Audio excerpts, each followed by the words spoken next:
Hello everyone, this is Parveen Saharan from हेल्सिन सिरसा। और आज मैं ऑस्ट्रेलिया वीज़ा के बारे में बात करने जा रहा हूँ। और इन वीडियो के अंदर मैं चार चीज़ें कवर करूँगा। एक है कि how much fund you need to show, और दूसरा है गाइस फंड को किस तरह से शो करना है, और तीसरा है आपका सोर्स ऑफ इनकम किस तरह से आप दिखा सकते हो, और चौथी जो चीज़ है वो हाउ टू क्लियर जीटी।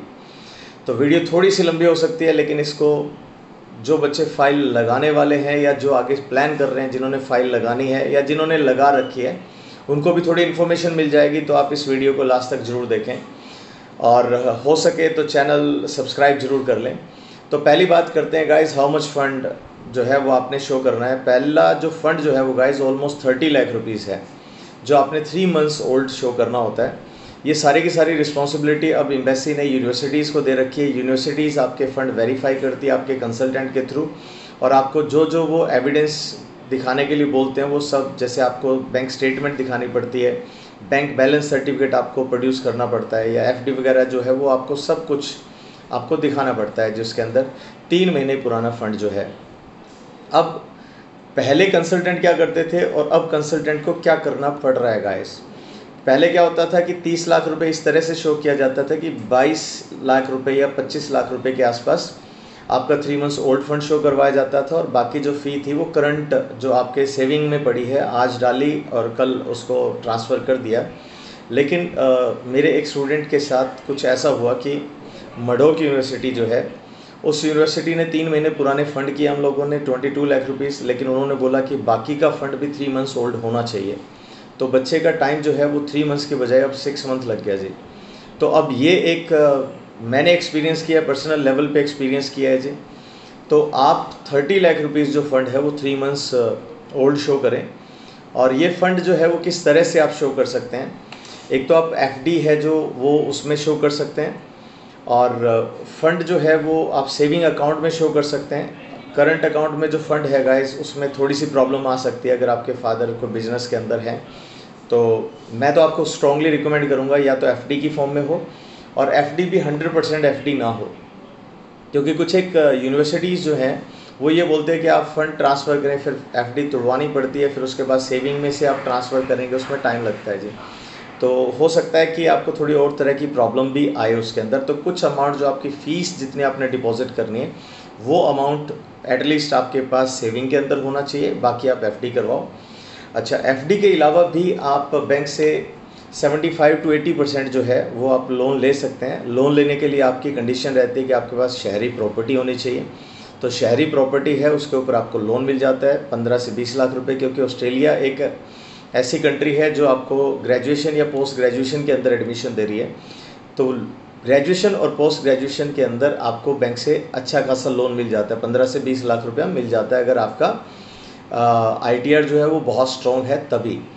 अब बात आती है कि 15 से 20 लाख रुपया जो हम वहाँ से ले रहे हैं, बाकी अपना खुद अपने सेविंग अकाउंट में शो कर रहे हैं हम लोग। अब 15 से 20 लाख रुपए क्या सच्ची में लेना होता है हम लोगों ने? लोन सैंक्शन करना एक अलग चीज़ है। उसके बाद में क्या होता है कि जब यूनिवर्सिटी आपको कहती है कि आपका फ़ी और आपका जो इंश्योरेंस है वो आप बैंक से डिस्पर्स करवाए जो आपने लोन लिया है। यूनिवर्सिटी भी वेरीफाई करती है ना कि आपने कहीं लोन वैसे ही कागज़ में तो नहीं ले रखा, बैंक मैनेजर के साथ कुछ वैसे ही करके सेटिंग वगैरह करके।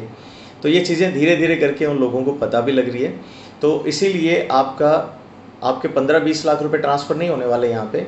आपका सिर्फ़ और सिर्फ जो है वो 6 मंथ की फ़ी जो आपका 7 टू 8 लाख रुपीज़ के आसपास होती है। अगर आप पर्थ जा रहे हैं तो पर्थ के अंदर ये मान के चलें कि 25% स्कॉलरशिप मिल रही है, हर एक यूनिवर्सिटी बच्चे को स्कॉलरशिप दे रही है। तो आपका मतलब अगर 8 लाख रुपए फ़ीस है तो 6 लाख ही रह गया सिर्फ। और इसके अलावा कुछ और यूनिवर्सिटीज़ भी हैं वो आपको 20 टू 25% स्कॉलरशिप देती है। तो इसके लिए थोड़ा सा अवेयर हो कि आप अपने कंसल्टेंट से बात करें, पैसा आपका बचना है जी।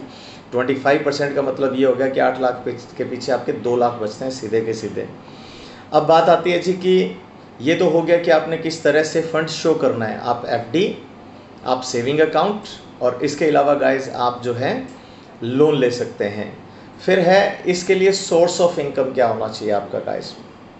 सोर्स ऑफ इनकम में अगर आप एग्रीकल्चर आपके पास लैंड है तो आपको जे फार्म आपके पास होने चाहिए, वो आपको प्रोड्यूस करने पड़ेंगे क्योंकि फ़ाइल इन्हीं चीज़ों से स्ट्रॉन्ग होती है। दूसरी चीज़ जो है वो आपकी ITR है, इनकम टैक्स रिटर्न है। तो इनकम टैक्स रिटर्न जो है वो एक चीज़ थोड़ा सा गौर से सुन लेना जी। जो हस्बैंड वाइफ मतलब बच्चे के मम्मी पापा हैं, दादा दादी, मामा वगैरह जो हैं, ये लोग फ़ंड शो कर सकते हैं। और इनका जो 2 लोग आपको स्पॉन्सर करेंगे, इनका फ़ंड जो है वो लगभग ज़्यादा नहीं तो 10 लाख रुपए प्लस होना चाहिए ITR, इनकम टैक्स रिटर्न। अगर इससे कम है तो फिर आपको थोड़ी सी प्रॉब्लम आ सकती है कि आपके पास इनकम नहीं है लेकिन आप फ़ंड 30 लाख रुपए शो कर रहे हैं, किस तरह से शो कर रहे हैं जी। और लास्ट में बात आती है गाइस GT की। तो GT क्या है? Genuine temporary entrance. ये बच्चे का जब एक यूनिवर्सिटी जो है वो फ़ंड वेरीफाई कर लेती है और उसके साथ एक इंटरव्यू भी उसका करती है। और इंटरव्यू में क्या पूछते हैं वो, ये सारे के सारे के लिए मैं आपको एक लिंक नीचे डिस्क्रिप्शन में देने वाला हूँ, वो आप लिंक ज़रूर देख लेना। उसके अंदर जो आपका पूरा क्वेश्चंस आंसर जो है GT से रिगार्डिंग क्या क्या चीज़ें आपसे यूनिवर्सिटी पूछ सकती है, उसको पूरे को सेटिस्फाई करने की मैंने कोशिश की है। तो ये सारी चीज़ें थी जो आप लोगों के लिए फ़ाइल के अंदर सबसे ज़्यादा इम्पोर्टेंट है। और फिर कोर्स वगैरह के लिए वो मैं अलग से वीडियो बनाने जा रहा हूँ जी, वो भी आया कि कौन से कैंडिडेट्स किस तरह का कोर्स लें। तो ये जो चीज़ है पूरा ध्यान से रखें। और ऑस्ट्रेलिया वीज़ा बहुत दे रहा है। जेन्युइन आपके डॉक्यूमेंट्स जेन्युइन होने चाहिए, आपका ज़्यादा गैप नहीं होना चाहिए। ऑलमोस्ट 1 ईयर का गैप है वो एक्सेप्टेबल है, इससे ज़्यादा जो है वो आज थोड़े से ऑस्ट्रेलिया के नखरे भी हैं जी। क्योंकि ऑस्ट्रेलिया ने वर्क परमिट जो है वो 2-2 साल बढ़ा दिया है जी। जहाँ पे 2 साल का दे रहा था वहाँ 4 साल कर दिया है, जहाँ पे 4 साल का दे रहा था 3 साल का दे रहा था वहाँ 5 का कर दिया है, और PhD के लिए 6 साल का कर दिया है। तो ऑस्ट्रेलिया में फ्यूचर बहुत ब्राइट होने वाला है और PR आपको आराम से मिलेगी जब इतना लंबा चौड़ा आपके पास वर्क परमिट होगा। सो thank you very much guys, have a nice time. आप वीडियोस को लाइक कर रहे हो। कुछ एक वीडियोस हैं जिस वीडियोस के अंदर मैं कुछ रियलिटी बता रहा हूँ कि इन दिनों के अंदर इस यूनिवर्सिटी के रिफ्यूज़ल आ रहे हैं। तो इन दिनों का मतलब क्या होता है कि यूनिवर्सिटी में कुछ एक ऑडिट वगैरह होती है, तो कहीं पे कोई यूनिवर्सिटी जो है वहाँ पे थोड़ा फेल हो जाती है, तो वहाँ पे उन लोगों को दिक्कत आती है। और फिर उसके बाद जब उन चीज़ों को सही कर लेते हैं तो फिर दिक्कत नहीं आती। अगर कोई वीडियो पुरानी आप देख लेते हैं तो उसमें मतलब ये नहीं कि आज के टाइम की सिचुएशन क्या है, आज वाली नहीं होगी जी। So thank you very much, आप बहुत प्यार दे रहे हैं उस चीज़ के लिए गाइस।